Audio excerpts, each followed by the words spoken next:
المغرب احنا جينا لا تقولوا ما جينا. المتابعة الله. بصراحة المنتخب المغربي قوي جدا على منتخبنا وينتهي متصدرين المجموعة والفريق الثالث الله يرحم الوالد. ليش زعلان؟ بالله ورسولك زعلان. ايه رمانة حلوة زعلانة ايه راضيها انا راضيها يا ولدي حرام عليك جبتني بلا هانية سعودي وينه كسرنا عينه. كل روح رياضي يا صاحبي. عارف شوية معصب. تعرفون كمية الأشياء بس اللي نسمعها خارج الملعب كجمهور سعودي. والله فيها شي حاجة شي كامل راه مخدمين معكم غير موطور. سولوا جيراننا يعاودوا لكم. حنا راه عاد بدينا ما لقينا مع من نديرو. جيراننا للأسف خانونا.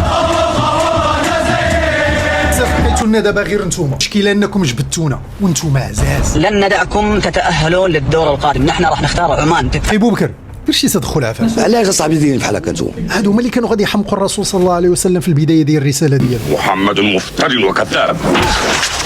تضرب 450 كيلومتر في الصحراء وهاجر المدينة غير باش يبعد منها. هم يظاهرون هذا السفيه ومن أسفه منكم.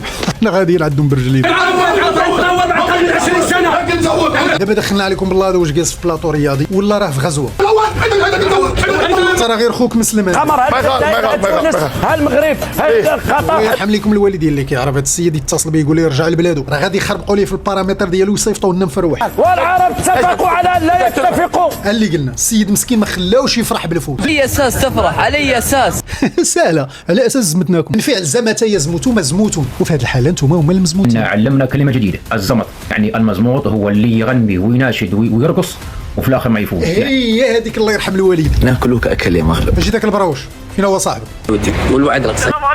وعليكم السلام. سكسا ولدي بكيتينا معاك اصاحب مالك؟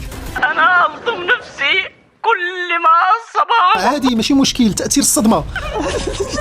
تخافش ماشي بوحديتكم نفس الشيء وقع الجمهور ديال كندا ديال بلجيكا ديال البرتغال وديال صبليون. الاسواق قادمه ولدي غادي تبقى تحلم سنين بان الماتش غادي يتعاود. احسن لك سير ما تبقاش تفرج في الكره خلي الكره للموالين. اشجع المغرب. الناس اللي كتفهم في الكره لما يشجع وفي قلبي يدق. فهمك يا ولدي. جمهور المغرب يا عالم يا عالم يا عالم. حتى الخصم القلب ديالو تفرش خوه كيسمع هذا الجمهور. الجمهور المغربي يا ساتر يا لطيف. انت بكم وما فهم والو. Oh my goodness. Being in the stadium when Morocco are playing, you know, it's a special atmosphere. It's like الصراحة صعيب على شي فرقة باش توصل للنيفو ديال المغرب وهذه بشهادات العالم ماشي حنا اللي كنقولوها. الإعلام العربي مدين للمغرب هذا الإعجاز. وحتى ولو قدر الله وفزتي على المغرب فهذا ما كيعنيش انك غادي تكون نتايا هو المغرب. وهذا الشيء اللي اكتشفه والتر في الفيلم ديال بريكنج باد فاش قتل غاس. سو ني با اون تيون غاس كون دوفيان غاس. بمعنى شحال قتلتي غاس راك غتولي. والسبع سهرتو